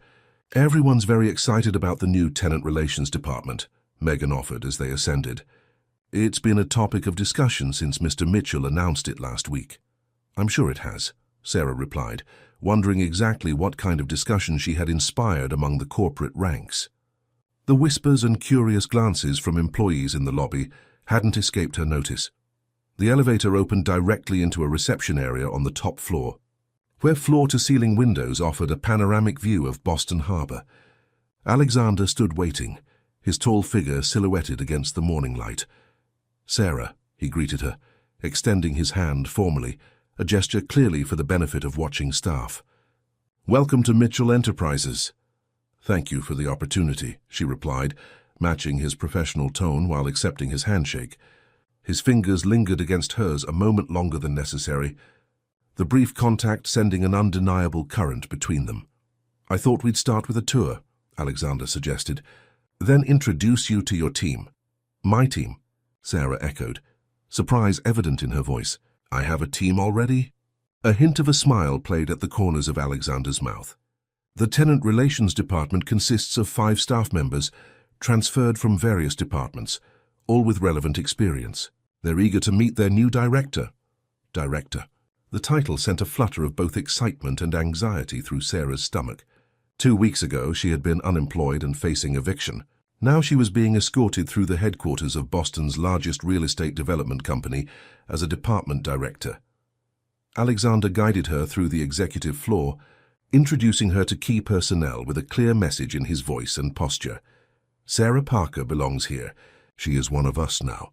The subtle reinforcement wasn't lost on either Sarah or the curious executives who greeted her with varying degrees of warmth and speculation. They paused at a glass-walled conference room where Richard Harrington was leading a meeting. The older executive glanced up, his conversation faltering momentarily as he registered Sarah's presence at Alexander's side. His expression remained neutral, but Sarah felt the weight of his assessment and his disapproval across the distance. Richard is my COO, Alexander explained quietly as they continued walking. He's been with the company since my father's time. He doesn't approve of me, Sarah observed. Alexander's mouth tightened slightly. Richard doesn't approve of change in general. He'll come around. The tour concluded at a newly renovated section of the executive floor. A frosted glass door bore the inscription, Tenant Relations and Community Outreach in elegant lettering. Inside, a spacious office suite housed several workstations surrounding a central meeting area. 5 people rose as they entered, their expressions a mixture of curiosity and professional attentiveness. Team, this is Sarah Parker, your new director, Alexander announced. Sarah, meet your department. Maya Rodriguez, Community Liaison. Danielle Chen, Tenant Advocacy. Brianna Washington, Housing Assistance Coordinator. Tyler Evans, Financial Counseling. And Layla Nasser, Administrative Support. Sarah shook hands with each of them, noting the diverse backgrounds represented in the carefully assembled team. Alexander had clearly put thought into building a department that could address the complex needs of their tenant community. I've asked each of them to prepare briefings on their areas of expertise, Alexander continued. They'll help you understand our current programs and where we have opportunities to expand. After introducing her to the team and showing her to a corner office with views of the harbor, larger than her entire apartment, Alexander excused himself for a meeting. Megan will check in with you after lunch to see if you need anything. My calendar is full today, but perhaps we could discuss your first impressions over dinner. The professional veneer slipped just slightly, enough for Sarah to glimpse the man who had carried Emma on his shoulders and eaten peanut butter sandwiches with the crusts cut off. I'd like that, she replied softly. Left alone with her new team, Sarah took a deep breath. and channeled the confidence that had sustained her through far more challenging circumstances. "Let's start with what you all do, and then I'd like to hear your thoughts on what we could be doing better. I have some ideas, but I want to understand the current landscape first." By lunchtime, Sarah's head was swimming with information about tenant assistance programs, community initiatives, and corporate philanthropy. Maya had shown her the preliminary materials for the Mitchell Foundation that Alexander was developing, an ambitious project that would fundamentally reshape the company's relationship with its communities. "It's revolutionary for a development company of this size," Maya explained, her enthusiasm evident. "Most corporations handle philanthropy as a side project or PR exercise. Mr. Mitchell is integrating it into the core business model." Sarah studied the foundation proposal, recognizing the depth of commitment it represented. This wasn't a superficial gesture or corporate maneuvering. It was a genuine attempt to create meaningful change. She felt a swell of pride, knowing her and Emma's small story had somehow catalyzed this larger vision. Around 1 o'clock, a knock at her office door interrupted her review of the materials. She expected to see Megan, but instead found Richard Harrington standing in the doorway, his expression unreadable. "Miss Parker," he said, his voice neutral but cold, "I hope you're finding everything satisfactory." Sarah straightened in her chair, instinctively on guard. "Very much so, Mr. Harrington. Everyone has been extremely helpful." Richard stepped into the office, closing the door behind him. "Good. I wanted to welcome you personally to Mitchell Enterprises." The words were correct, but the tone conveyed something entirely different. Sarah waited, sensing there was more to this visit than a simple welcome. "Alexander has great faith in your abilities," Richard continued, studying her with calculating eyes. "Despite your unconventional qualifications for an executive position." "I may not have traditional corporate experience," Sarah acknowledged calmly, "but I bring a perspective this department needs, first-hand understanding of tenant concerns and challenges." Richard's smile didn't reach his eyes. "Indeed. And I'm sure your perspective has been very enlightening for Alexander. He's been quite transformed since meeting you and your daughter." The implied accusation hung in the air between them. Sarah felt her cheeks warm with indignation, but kept her voice level. "Mr. Mitchell is implementing changes that will benefit both the company and its tenants. That seems like sound business to me." "Ms. Parker," Richard said, dropping all pretense of pleasantries, "I've known Alexander since he was a child. I was there when he lost Catherine and James. I watched him rebuild himself through sheer force of will. Whatever you think you're doing, whatever you think you're creating with him, you need to understand what you're involving yourself in." Sarah's hands curled into fists beneath her desk. "I'm not doing anything, Mr. Harrington, except accepting a job for which I'm qualified and grateful. My relationship with Alexander, Mr. Mitchell, is not your concern." "It becomes my concern when it affects this company," Richard countered. "Alexander is vulnerable right now, though he wouldn't admit it. The foundation proposal, this department, your position here, these are all manifestations of his grief finding a new outlet." The cruel assessment struck Sarah like a physical blow. "You think I'm taking advantage of his grief? I think you're a convenient vessel for his emotional recovery," Richard said bluntly. "A ready-made family to replace the one he lost. The question is whether you're willing to be that for him, knowing it's not really you he's seeing when he looks at you and your daughter." Before Sarah could respond, the door opened and Alexander entered, stopping short at the tableau before him. Richard standing imposingly over Sarah's desk, her face flushed with anger and hurt. "Richard," Alexander said, his voice dangerously quiet, "what's going on here?" "Just welcoming our newest executive," Richard replied smoothly, turning toward the door. "We were having a fascinating discussion about qualifications and motivations." Alexander's jaw tightened visibly. "My office now." As Richard departed, Alexander moved to Sarah's side. "What did he say to you?" Sarah shook her head, unwilling to repeat the cruel insinuations. "It's nothing I can't handle." "Sarah," Alexander insisted gently, "please tell me." "He thinks I'm using you," she said finally, meeting his gaze directly. "Or rather, that you're using me and Emma as replacements for your family." The words hurt to say aloud, giving voice to fears she hadn't fully acknowledged even to herself. Alexander's expression darkened with anger, then softened as he looked at her. "That's not what's happening here. You know that, right?" "Do I?" Sarah asked quietly. "Alexander, everything has happened so quickly. This job, our friendship, Emma is already so attached to you. Maybe Richard has a point about the timing." "The timing is irrelevant, Alexander," interrupted, taking her hand. "Yes, meeting you and Emma has changed me. Yes, it's made me confront grief I've been avoiding for years. But you're not replacements for anyone. You're Sarah and Emma Parker, and you've become important to me because of who you are, not who you remind me of." The sincerity in his voice was impossible to doubt. Sarah squeezed his hand, drawing strength from the connection. "I believe you. But this situation, my position here, it complicates things." "Only if we let it," Alexander replied. "I hired you because you're qualified, and because this company needs your perspective. The fact that I care about you personally is separate from that professional decision." "Is it, though?" Sarah challenged gently. "Can you honestly say you would have created this position and hired me if we hadn't met the way we did?" Alexander considered her question seriously. "Perhaps not with the same timing," he admitted. "But the foundation and this department were inevitable once I started remembering what matters to me. You and Emma accelerated that process, but you didn't create it." Before Sarah could respond, Alexander's phone buzzed urgently. He glanced at it with a frown. "The board is assembling for an emergency session. I have to go." He hesitated, then added, "We'll continue this conversation over dinner, unless you'd prefer to reschedule." "No," Sarah said firmly. "Dinner is fine. We should talk this through properly." After Alexander left to confront Richard and attend the emergency board meeting, Sarah tried to refocus on the department materials, but Richard's words kept intruding. Was she simply a replacement family for a grieving man? Was Emma just a surrogate for the son he had lost? The questions haunted her through the afternoon as she met with her team and reviewed tenant cases. By 5 o'clock, she had made notes on several immediate initiatives she wanted to implement, focusing on preventive assistance for tenants facing financial hardship.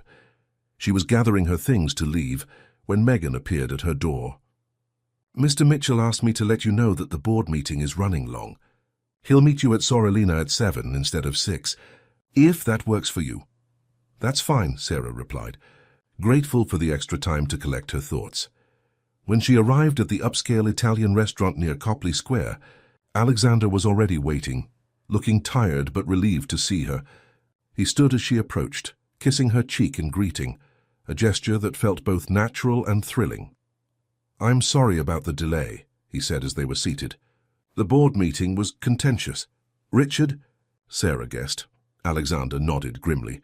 "He moved to suspend the foundation initiative pending further financial analysis.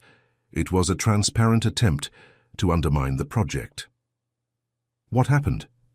"I reminded the board that as majority shareholder, I have final authority on philanthropic initiatives," Alexander replied, a hint of steel in his voice. "The foundation proceeds as planned." Sarah studied him across the candlelit table, seeing both the powerful CEO and the vulnerable man beneath the polished exterior. "Alexander, we need to talk about what Richard said." "Richard was out of line," Alexander stated flatly. "He had no right to approach you that way. But were his concerns entirely unfounded?" Sarah pressed gently. "The timing of all this, us meeting, the changes you're making at the company, our growing closeness, it's a lot in a very short time." Alexander was quiet for a moment, considering her words as the waiter poured their wine. When they were alone again, he spoke with careful deliberation. 3 years ago, I lost everything that mattered to me. I buried myself in work, in acquisition and expansion because numbers and deals don't hurt. I became exactly the kind of businessman my father warned me against becoming. Someone who saw properties instead of homes, leases instead of lives. He reached across the table to take her hand. "Meeting you and Emma didn't remind me of what I lost, Sarah. It reminded me of who I was supposed to be. The foundation, the tenant relations department, these aren't grief projects. They're course corrections." Sarah felt the truth of his words, but still hesitated. "And us? Where do Emma and I fit into this course correction?" Alexander's eyes held hers with unwavering certainty. "Wherever you want to fit. I care about you, Sarah, both of you, not as replacements or stand-ins, but as the remarkable individuals you are. Emma makes me laugh for the first time in years. You challenge me to be better than I am. That has nothing to do with grief and everything to do with who you are." The raw honesty in his voice brought tears to Sarah's eyes. "I care about you too," she admitted softly. "And that terrifies me, because Emma is already so attached to you. If this doesn't work out—" "I understand," Alexander said, squeezing her hand. "We can take this as slowly as you need. Emma's well-being comes first. We both agree on that." The rest of dinner passed in easier conversation, discussing Sarah's first impressions of the company and her ideas for the department. Alexander listened attentively, clearly valuing her insights and perspective. By dessert, the tension had dissolved into comfortable companionship, punctuated by moments of connection that felt increasingly natural. As they walked to where Alexander's driver waited, Sarah found herself thinking of Emma, who was spending the evening with her favorite babysitter. "Emma asked this morning if you were coming for dinner again soon. She wants to show you her school project on butterflies." Alexander smiled, a genuine smile that transformed his serious face. "I'd love to see it. Perhaps tomorrow night." "That would be nice," Sarah replied, finding she meant it completely. At her door, Alexander hesitated. "About what Richard said. I think we've covered that sufficiently," Sarah interrupted gently. "I know who you are, Alexander, and I'm beginning to understand what we might be to each other." Acting on impulse, she leaned up and kissed him softly on the lips, a brief but deliberate gesture that left them both slightly breathless. "Good night," she whispered, slipping inside before he could respond. Sarah leaned against the closed door, her heart racing with something that felt remarkably like hope. Whatever complications lay ahead, Richard's opposition, workplace politics, the uncertainties of building a relationship with a man still carrying deep wounds, she knew with sudden clarity that Alexander Mitchell was worth the risk. Her phone buzzed with a text message from him. "Thank you for today, for everything. I'll see you tomorrow." Simple words, but they carried the weight of promise, of dinners and picnics, of professional collaboration and personal connection, of a future neither of them could have imagined just weeks ago. As Sarah paid the babysitter and checked on a sleeping Emma, she found herself imagining a life where Alexander's steady presence was a constant, where Emma's innocent question about marriage wasn't merely a child's fantasy. The possibility both thrilled and frightened her. She kissed Emma's forehead gently, careful not to wake her. "Sweet dreams, sweetheart," she whispered. Emma stirred slightly, hugging her teddy bear and ducked closer. "Did Mr. Alexander like the butterflies?" she murmured sleepily. "He's coming to see them tomorrow," Sarah promised. Emma smiled without opening her eyes. "Good. I told Teddy he would." Sarah stroked her daughter's hair, marveling at the simple faith of a child who had already decided that Alexander belonged in their lives. Perhaps, Sarah thought as she turned out the light, Emma's instincts were right. Perhaps Alexander Mitchell was exactly where he was meant to be, with them. The weeks that followed brought a gentle rhythm to their lives. Alexander became a regular presence at the Parker apartment, arriving most evenings with groceries or takeout, staying to help Emma with homework, or to discuss foundation plans with Sarah. Weekends found them exploring Boston together, visits to the Children's Museum, walks along the Freedom Trail, impromptu picnics when the weather permitted. To the outside world, Alexander Mitchell remained the formidable CEO of Mitchell Enterprises. But those closest to him noticed the changes. He smiled more. He listened more carefully in meetings. He began leaving the office at reasonable hours, delegating tasks he once would have handled personally. Richard Harrington watched these changes with growing concern, cataloguing each deviation from Alexander's established patterns, like evidence in a case he was building. The Tenant Relations Department was flourishing under Sarah's direction, implementing programs that were gaining positive media attention and improving tenant retention rates. The Mitchell Foundation moved forward, despite Richard's attempts to delay it, with incorporation papers filed and a board of trustees being assembled. On a bright November morning, Alexander stood at the window of his office, watching Boston Harbor sparkle in the sunlight. 3 months had passed since he'd first knocked on the door of apartment 2B, 3 months that had transformed him in ways he was still discovering. A knock at his door interrupted his thoughts. Victoria Adams entered, carrying a tablet and a troubled expression. "Alex, we need to talk. About the riverfront expansion," he asked, gesturing for her to sit. "I've reviewed the projections, and I think we should reconsider the affordable housing component." "Not about riverfront," Victoria interrupted. "About Richard. He's called for another special board meeting tomorrow. The agenda isn't specified, but my sources tell me he's making a serious play this time." Alexander sighed, unsurprised. He's been building to this for weeks. "This is different," Victoria warned. "He's been meeting privately with major shareholders. Whatever he's planning, he believes he has the votes. He can't force me out without my shares," Alexander reminded her. As majority shareholder, his position was technically secure. "No, but he can make things extremely difficult if he has enough board support." Victoria hesitated, then added, "There's something else. He's been investigating Sarah." Alexander's expression hardened. "What do you mean investigating?" "Background checks, financial history, employment records, looking for something he can use." "Sarah's life is an open book," Alexander said confidently. "She has nothing to hide." Victoria's discomfort was evident. "Alex, I think he's found something. I don't know what, but he seems very certain of his position."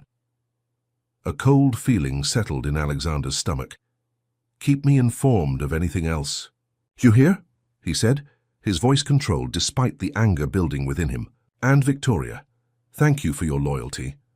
After she left, Alexander tried to focus on work, but found his thoughts continually returning to Victoria's warning.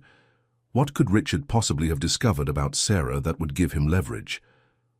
The question haunted him through meetings and conference calls until, unable to concentrate further, he decided to leave early. The late autumn afternoon was turning to dusk as Alexander's car pulled up outside Sarah's building. Emma would be at her after-school program for another hour, giving him time to speak with Sarah privately about Richard's maneuvering. He was about to text her when the building's front door opened and a man emerged, tall in his mid-30s with the kind of casual good looks that suggested minimal effort. The man glanced at Alexander's car, then continued down the street with a confident stride. Something about him tugged at Alexander's memory, a vague sense of recognition he couldn't place. Dismissing the feeling, he entered the building and made his way to apartment 2B. Sarah answered his knock with evident surprise. "Alexander, I wasn't expecting you until dinner." "I finished early and thought I'd help with dinner preparations," he explained, noticing immediately that something was off. Sarah's eyes were slightly red, her smile forced. "Is everything all right?" "Of course," she said too quickly, stepping back to let him enter. "Just a hectic day. The rent assistance program launch is more complicated than we anticipated." Alexander studied her carefully as he hung up his coat. The apartment seemed different somehow, tidier than usual, with Emma's toys conspicuously absent from their usual places in the living room.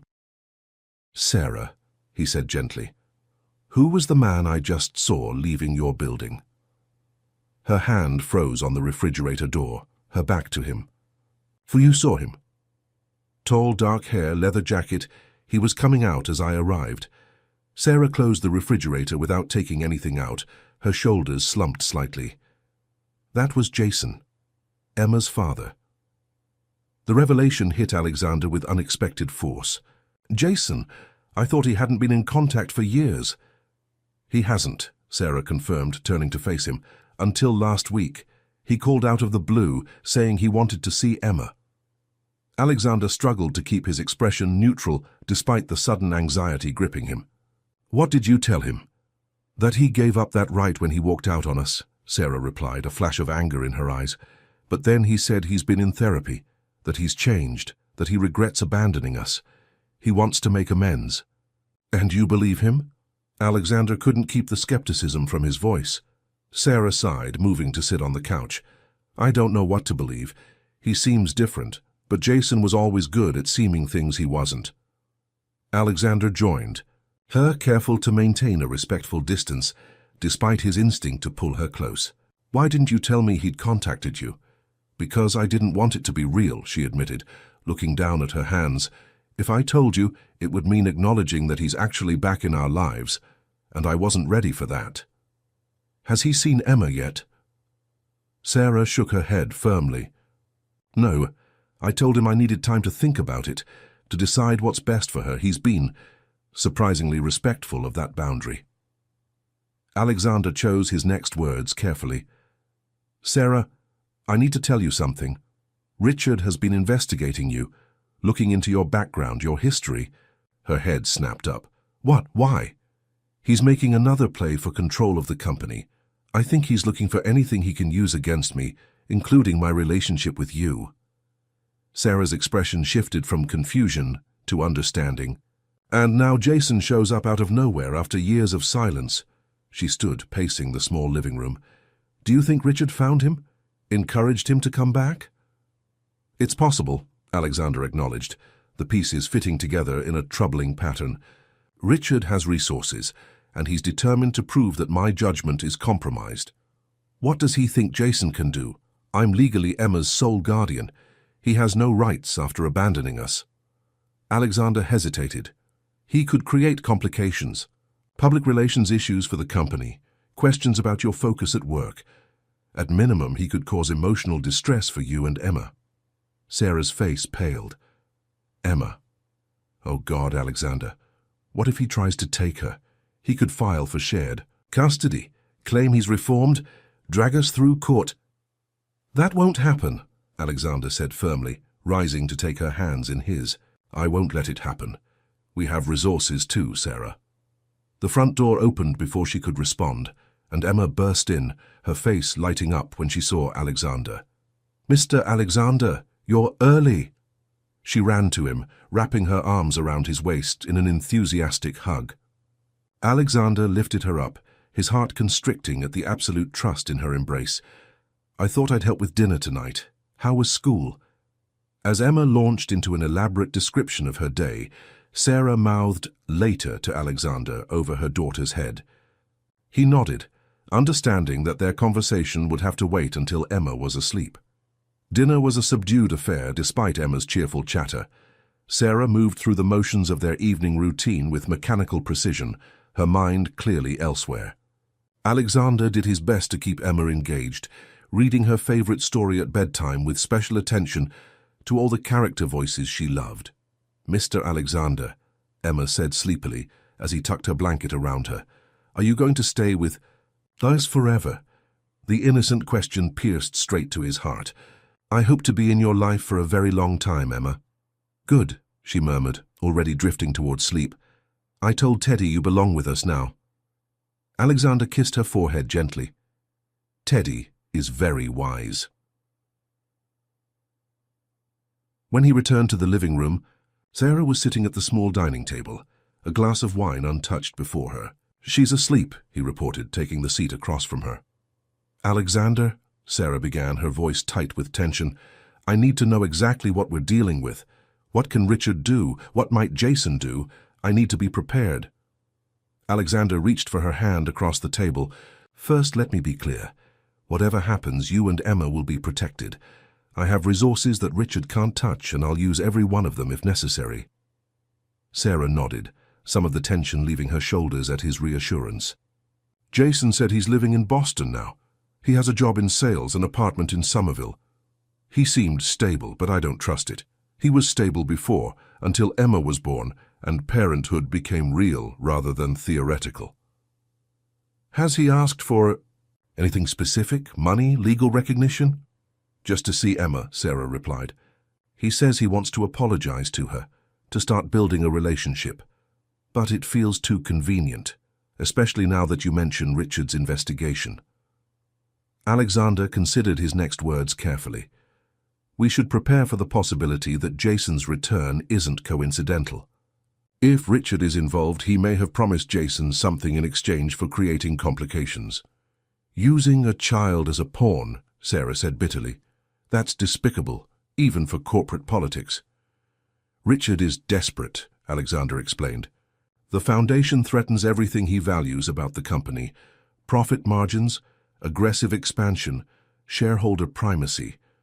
Your influence represents a fundamental shift in direction that he can't accept. Sarah's eyes met his, a new determination in their depths. Then we fight back, starting with finding out if Jason and Richard have connected. Alexander nodded, already formulating a plan. I'll have my security team look into it discreetly. In the meantime, I think we should consider additional precautions. For Emma, changing her pickup routine at school, possibly adding security here at the apartment. You think it could get that serious? I hope not, Alexander replied honestly, but I'd rather be over-prepared than caught off guard. Sarah was quiet for a moment, tracing the rim of her wine glass with one finger. There's something else you should know, she said finally. Something that might be relevant if Richard is digging into my past. Alexander waited, giving her space to continue at her own pace. When Emma was about a year old, after Jason left, I struggled. Sarah's voice was barely above a whisper. Financially, emotionally, there was a period of about 3 months when we lived in my car. I couldn't afford rent, and the shelters were full. Alexander felt a surge of protective anger at the thought of Sarah and baby Emma homeless, vulnerable. That's nothing to be ashamed of, Sarah. You survived an impossible situation. I know, she said, meeting his gaze directly. But during that time I made some choices I'm not proud of. Nothing illegal, she added quickly, seeing his expression. But I borrowed money from people I shouldn't have. I missed court dates for traffic tickets because I couldn't afford to pay them. My credit was destroyed. I'm still rebuilding it even now. None of that matters, Alexander assured her, squeezing her hand. It might to Richard, Sarah pointed out. He could paint me as financially irresponsible, unstable. He could use it to question my qualifications for my position. Alexander shook his head firmly. Your past struggles make you more qualified, not less. You understand firsthand what our tenants might be facing. Sarah smiled faintly at his unwavering support. There's one more thing. Jason doesn't know about you, about us. When he came today, I didn't mention that I'm seeing someone. Why not? Alexander asked, genuinely curious rather than offended. Instinct, I suppose. I didn't want to give him any more information than necessary, until I understand what he really wants. Sarah hesitated, and I was afraid it might provoke him. Jason always had a jealous streak even after he left. The idea of another man in Emma's life might trigger complications. Alexander processed this information, adding it to the complex equation they were facing. We should be strategic then. For now, keep things as they are. Don't volunteer information about our relationship, but don't lie if he asks directly. Sarah nodded, then suddenly looked exhausted, the weight of the situation settling visibly on her shoulders. I'm so sorry, Alexander. You've already been through so much, and now this drama— Stop, he interrupted gently. This isn't your fault. None of it is, and we'll handle it together. He moved around the table to kneel beside her chair, taking both her hands in his. Sarah Parker, I want to be absolutely clear about something. I'm not going anywhere. Not because of Richard, not because of Jason, not because of anything in your past. I'm here because I choose to be here with you and Emma. Tears welled in Sarah's eyes, but she blinked them away, refusing to break down. I'm scared, Alexander. Not just of losing my job or facing scandal. I'm scared of losing what we've built together. These past months they've given Emma and me something we never thought we'd have. A sense of family, of belonging. You haven't just built that for yourselves, Alexander said softly. You've built it for me too. After Catherine and James, I never thought I'd feel this way again. Part of something that matters more than acquisitions or developments or shareholder value. Sarah leaned forward, resting her forehead against his. So what do we do now? Now, Alexander said, his voice calm and certain, we prepare. We gather information, we protect Emma, and we face whatever comes together. And tomorrow I go to that board meeting and remind Richard exactly who built Mitchell Enterprises. Later that night, as Sarah slept beside him in the narrow bed, Alexander lay awake, planning strategy and contingencies. The thought of Jason Turner inserting himself into Emma's life filled him with a visceral dread. Not just for the complications it would create, but for the pain it might cause her, the confusion, the false hopes, the potential disappointment. In just 3 months, Emma had become as precious to him as if she were his own child. The thought of anyone hurting her, even her biological father, awakened a fierce protectiveness he had only felt once before, for James. Alexander gently extricated himself from Sarah's sleeping form and moved to the doorway of Emma's room, watching the rise and fall of her small chest as she slumbered peacefully, unaware of the adult complications swirling around her. Teddy Bear was clutched in one arm, the duck Alexander had given her in the other. "I'll keep you safe," he whispered, a promise to the sleeping child and to himself. "Both of you, whatever it takes." As he returned to bed, his phone buzzed with an incoming text. Marcus Chen. "Emergency meeting tomorrow moved to 9 a.m. Richard has distributed materials to board members in advance. Content unknown but tone described as explosive. Wanted you to know. Stay strong." Alexander set the phone aside without replying. Whatever Richard had planned, whatever he thought he had discovered about Sarah or their relationship, Alexander was ready to fight. Not just for his company, but for the family he had unexpectedly, miraculously found. Sarah stirred beside him, reaching for him in her sleep. Alexander gathered her close, breathing in the scent of her hair, feeling the steady rhythm of her heart against his. 3 months ago, he had been a ghost drifting through his own life. Now, he was anchored by love, a love he would defend with everything he had. 6 months later, Boston bloomed with the vibrant colors of spring. Cherry blossoms lined Commonwealth Avenue, their delicate pink petals drifting on the breeze like nature's confetti. In the public garden, tulips and daffodils created a kaleidoscope of color around the lagoon, where the famous swan boats glided across the water, carrying tourists and locals alike. At the edge of the garden, a small gathering assembled beneath a white pergola, draped with ivy and white roses. Though modest in size, only 50 guests, the collection of people represented both worlds that had collided and merged in the past 9 months. Executives from Mitchell Enterprises mingled with teachers from Emma's school. Sarah's colleagues from the Tenant Relations Department chatted with residents from the Winchester Street building, all united by their connection to the couple at the center of it all. Emma Parker, soon to be Emma Mitchell, twirled in her flower girl dress, a confection of ivory satin and lace that matched the simple elegance of her mother's wedding gown. Her golden curls had been arranged in an intricate crown of braids, interwoven with baby's breath and tiny roses, making her look like a fairy princess from one of her beloved storybooks. "Do I look pretty enough, Ms. Wilson?" she asked her kindergarten teacher, who had been invited at Emma's insistent request. "You look absolutely magical," Ms. Wilson assured her, straightening the small basket of rose petals Emma would scatter down the aisle. "Your mom and Mr. Alexander will be so proud." Emma beamed, clutching her basket with one hand and Teddy Bear, sporting a tiny bow tie for the occasion, with the other. "Alexander says he's going to be my real dad now. Not just my heart dad, but my legal dad, too." "That's wonderful, sweetheart," Ms. Wilson replied, touched by the child's simple articulation of adoption. "He's very lucky to have you.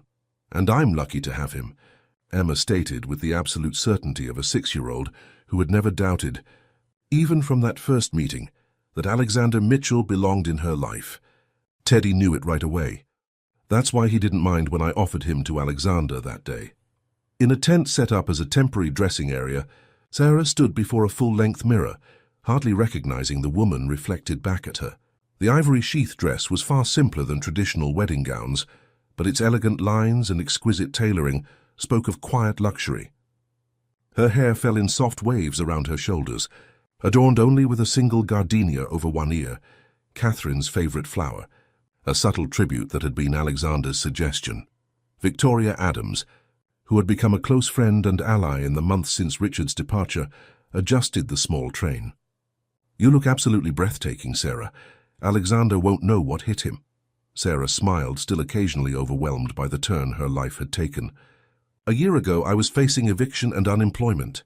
Now I'm getting married in the public garden with the mayor of Boston in attendance. It doesn't seem real sometimes." "It's real," Victoria assured her, handing her the bouquet of white roses and lavender, "and well-deserved. What you've accomplished with the Tenant Relations Department and the Foundation has been remarkable." The Mitchell Foundation for Housing Security had launched 3 months earlier to significant media attention, already providing assistance to over 200 families facing housing insecurity across Boston. The model was being studied by real estate companies in other cities, prompting discussions about corporate responsibility in the housing sector nationwide. "I had help," Sarah acknowledged. "Alexander's vision for the foundation, went far beyond anything I could have imagined. You inspired that vision, Victoria reminded her. You and Emma changed him in ways none of us thought possible after he lost Catherine and James. A knock at the tent entrance interrupted their conversation. Marcus Chen peeked in, his expression warm. It's time, Sarah. Everyone's ready, and Alexander is practically vibrating with anticipation at the altar. Sarah took a deep breath, smoothing non-existent wrinkles from her dress. How's Emma? Is she ready? She's giving the ring bearer very serious instructions about proper petal-to-step ratios for optimal flower distribution, Marcus reported with a straight face. The poor boy looks terrified of getting the math wrong. Sarah laughed, the last of her nervousness dissolving in the mental image of her daughter's characteristic intensity. That sounds about right. Let's not keep them waiting. Meanwhile, at the pergola that served as their altar, Alexander Mitchell stood with his best man, Thomas, his longtime driver, who had become a trusted friend and confidant through the years. The simple gold band in Thomas's pocket represented not just Alexander's commitment to Sarah, but his promise to Emma as well, a family forged not through blood, but through choice and love. Nervous? Thomas asked quietly as they watched guests take their seats. Alexander considered the question.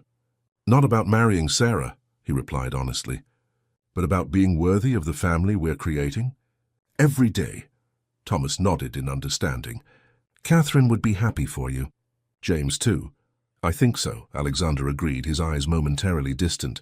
It took me a long time to understand that loving them and loving Sarah and Emma aren't mutually exclusive.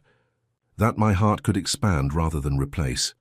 The conversation ended as the string quartet began playing, signaling the start of the ceremony. Guests rose, turning expectantly toward the white carpet that formed an aisle between rows of white chairs. Emma appeared first, her face a study in concentration as she carefully scattered rose petals at precise intervals. When she spotted Alexander waiting at the altar, her serious expression bloomed into a radiant smile that hit him with the force of physical impact. She gave him a little wave before continuing her methodical petal distribution, followed by a nervous-looking boy carrying a pillow with Emma's ring, a delicate band that would complement Sarah's engagement diamond. Then the music changed, and Sarah appeared on Marcus Chen's arm, having asked him to give her away in the absence of family. Alexander's breath caught at the sight of her, not just her physical beauty, which was considerable, but the strength and grace she embodied, the quiet dignity that had first impressed him when he knocked on her door 9 months ago. As she moved toward him, Alexander reflected on the journey that had brought them here. The pain of losing Catherine and James would always be part of him, but it no longer defined him. Sarah and Emma had shown him that love wasn't finite, that the heart could heal and expand, making room for new joy without diminishing what came before. When Sarah reached the altar, Marcus placed her hand in Alexander's with a formal nod before taking his seat. Emma immediately positioned herself beside them, reaching up to hold both their hands and completing the circle of their small family. The officiant, a judge who had been Alexander's father's friend, smiled at the tableau before beginning the ceremony.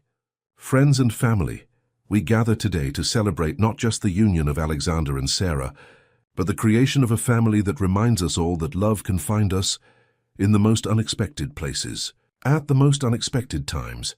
The ceremony itself was brief but deeply personal.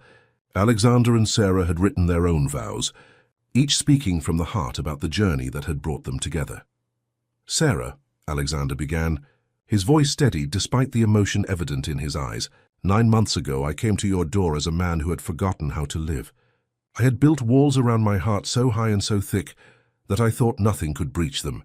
Then a little girl offered me her teddy bear, and a woman faced me with dignity and courage, despite impossible circumstances. He squeezed her hands gently. You didn't tear down my walls. You showed me the door I had forgotten existed. You and Emma reminded me that a life without connection isn't a life at all, it's merely existence.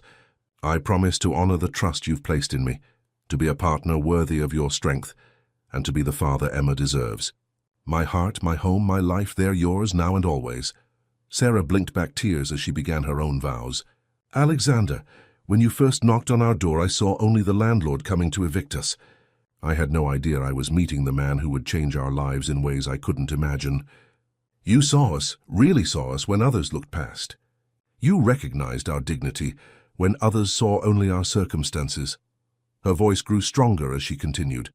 I promise to stand beside you as we build not just our family, but the vision of a more compassionate world that we share.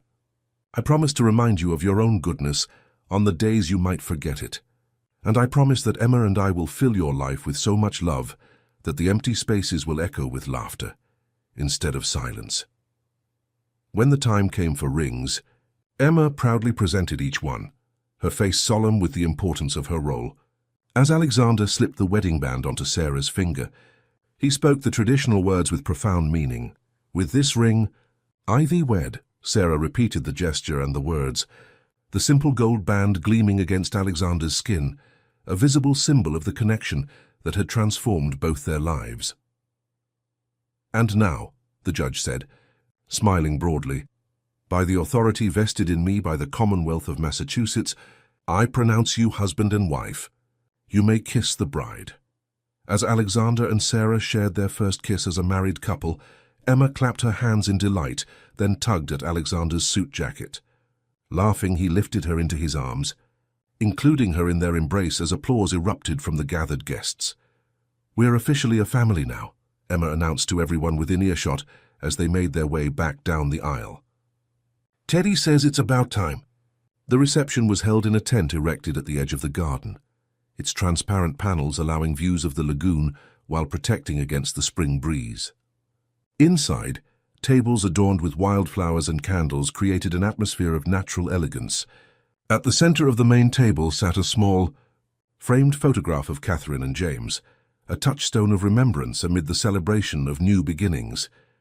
Dinner was served, toasts were made, and as the evening progressed, Alexander found a moment to step outside with Sarah, both of them needing a brief respite from the joyful chaos. Mrs. Mitchell, he said, testing the name as he pulled her close. How does it sound? Perfect, she replied, leaning into his embrace. Though I think someone else is even more excited about her new name than I am. They both glanced back toward the tent, where Emma was demonstrating her dance moves to an admiring circle of guests, her flower girl dress swirling around her as she twirled. The adoption hearing is next week, Alexander reminded her. Then it's official for all of us. Sarah nodded, her expression softening. She's been practicing writing Emma Mitchell for months. Her kindergarten teacher says all her school papers come back with her new name in the corner, even though we've explained she needs to wait for the legal process. Alexander laughed. She's nothing if not determined. Like her father, Sarah observed, watching his face carefully. Her new father, I mean. Alexander's eyes glistened slightly in the twilight. I never thought I'd hear those words again, he admitted quietly.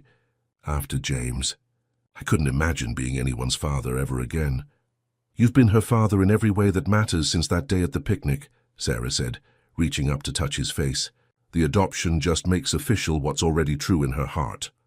From inside the tent came the sound of Emma calling for them, her voice carrying the slight edge of a child who had been patient long enough. Mom, Dad, it's time for the special dance. Everyone's waiting.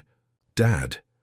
The simple word still had the power to stop Alexander's breath each time Emma used it, which she had begun doing immediately after he proposed, seeing no reason to wait for legal formalities. We're coming. Sweetheart, he called back, offering his arm to Sarah with a smile. Shall we, Mrs. Mitchell?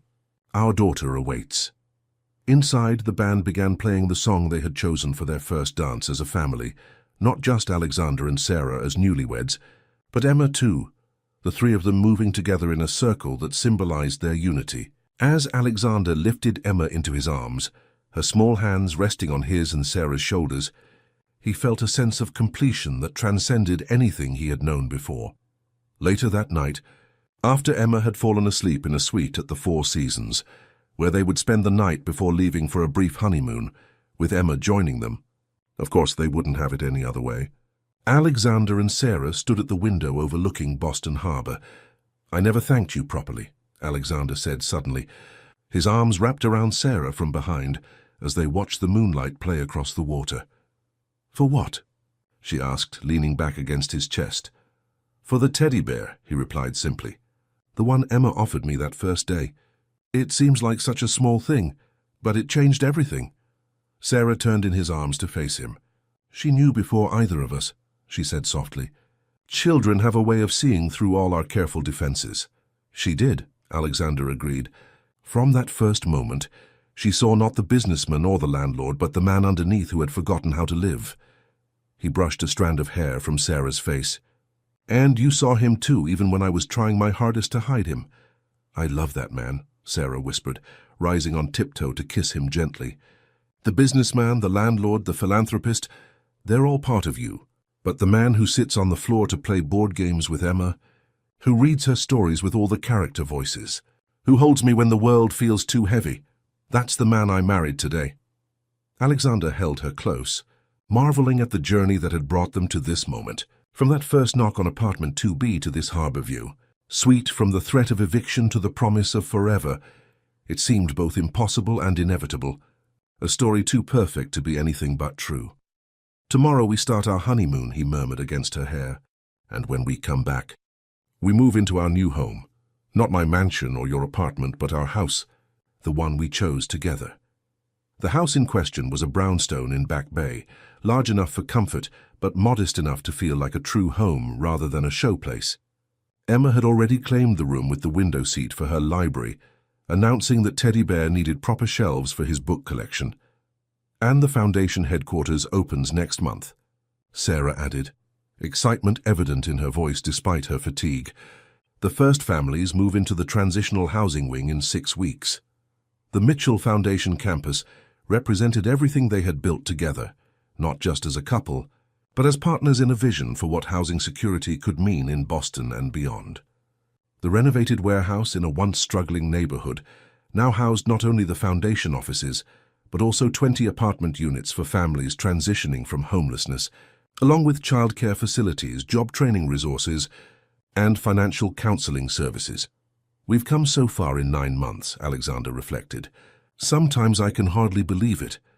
"I can," Sarah said with quiet confidence. "Once you remembered who you were meant to be, everything else followed naturally." From the adjoining room came the sound of Emma stirring, followed by her sleepy voice calling, "Dad." "Are you there?" "Always," Alexander replied, moving immediately toward the sound of his daughter. "I'm right here, Emma. Always right here." As he settled beside Emma's bed, soothing her brief moment of disorientation in the unfamiliar hotel room, Sarah watched from the doorway. The sight of her daughter and husband together, Emma's small hand trustingly held in Alexander's larger one, filled her with a contentment so profound it brought tears to her eyes. 9 months ago, she had been a struggling single mother facing eviction, and Alexander had been a grieving widower, entombed in wealth but starved for meaning.